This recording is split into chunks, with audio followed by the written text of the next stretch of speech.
மத்திய சென்னை தொகுதிகளுக்கான வாக்கு எண்ணிக்கை மையமான லயோலா கல்லூரியிலிருந்து நமது செயலர் சந்தோஷ் நேரலையில் இணைந்திருக்கிறார். வணக்கம் சந்தோஷ். லயோலா கல்லூரியை பொறுத்தவரைக்கும் அங்கு என்ன மாதிரியான ஏற்பாடுகள் எல்லாம் செய்யப்பட்டிருக்கு? மொத்தம் எத்தனை அலுவலர்கள் இந்த வாக்கு எண்ணும் பணியில் ஈடுபட உள்ளனர்? விவரங்களை பதிவு பண்ணலாம்.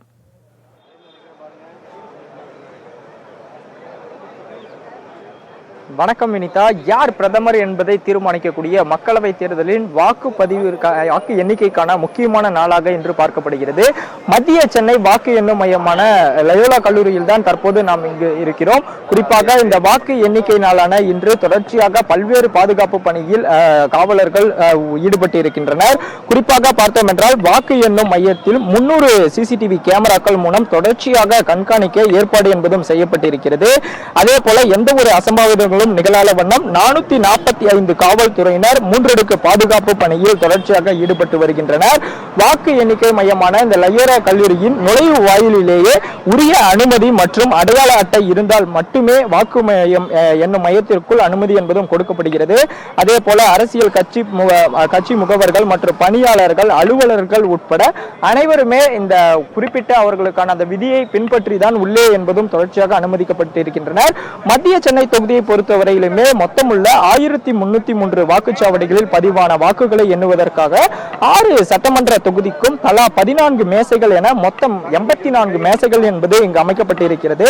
அது மட்டுமல்லாமல் நுண்பார்வையாளர்கள் 113 பேர், அதே போல வாக்கு எண்ணும் மேற்பார்வையாளர்கள் 119 பேர், வாக்கு எண்ணும் உதவியாளர்கள் 121 பேர், அலுவலக உதவியாளர்கள் 101 பேர் என மொத்தம் 454 பேர் இந்த வாக்கு எண்ணும் பணியில் தொடர்ச்சியாக ஈடுபட்டு வருகின்றனர். காலை முதலில் இருந்தே இந்த உள்ளே அனுமதிக்கக்கூடிய பணி என்பதனை காவல்துறையினர் தொடர்ச்சியாக சிறப்பாக செய்து வருகின்றனர்.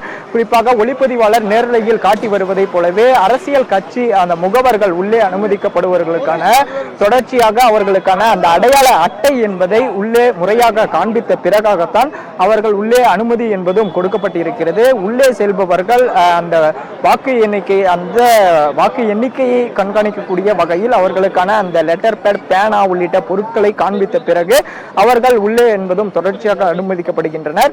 நுழைவு வாயிலேயே தொடர்ச்சியாக வரக்கூடிய வாகனங்களுக்கும் அந்த பாஸ் என்பதும் கொடுக்கப்பட்டு இருக்கிறது. அந்த கொடுக்கப்பட்ட பாஸ்களை காண்பித்த பிறகுதான் உள்ளே என்பதும் தொடர்ச்சியாக அனுமதிக்கப்படுகின்றனர். இந்த லயோலா கல்லூரியை பொறுத்தவரையிலுமே தொடர்ச்சியாக பார்த்தோம் என்றால் அனுமதி என்பது முறையாக கொடுக்கப்பட்டிருந்த பிறகாக காவல்துறையினர் அனுமதிக்கப்படுகின்றனர். மொத்தம் 84 மேசைகள் என ஒவ்வொரு சட்டமன்ற தொகுதிகளுக்கும் 14 மேசைகள் வீதம் தொடர்ச்சியாக வாக்குகள் என்பதும் எண்ணப்படுகிறது. பல்வேறு தேர்தல் ஆணையத்தினுடைய விதிப்படி அவர்களுக்கான இந்த வாக்குச்சாவடி மையத்திற்குள் நேற்றைய தினமே முறையான அந்த தடையில்லாத மின்சாரம் மற்றும் குடிநீர் உள்ளிட்டவர்களை உறுதி செய்யப்படுத்தப்பட்டிருக்கிறது. தொடர்ச்சியாக வாக்கு எண்ணிக்கை இந்த 8 மணிக்கு தபால் வாக்கு என்பது எண்ணப்படக்கூடிய நிலையில் அதற்குரிய பணிகள் என்பதும் தொடர்ச்சியாக உள்ளே நடைபெற்று வருகிறது. அலுவலர்கள் மற்றும் நுண்பார்வையாளர்கள் மற்றும் மேற்பார்வையாளர்கள் என மொத்தமாக இந்த வாக்குச்சாவடியை பொறுத்தவரையிலுமே 454 அலுவலர்கள் என்பதும் உள்ளே பணியில் ஈடுபட இருக்கின்றனர் என்பதும் குறிப்பிடத்தக்கது. வினிதா.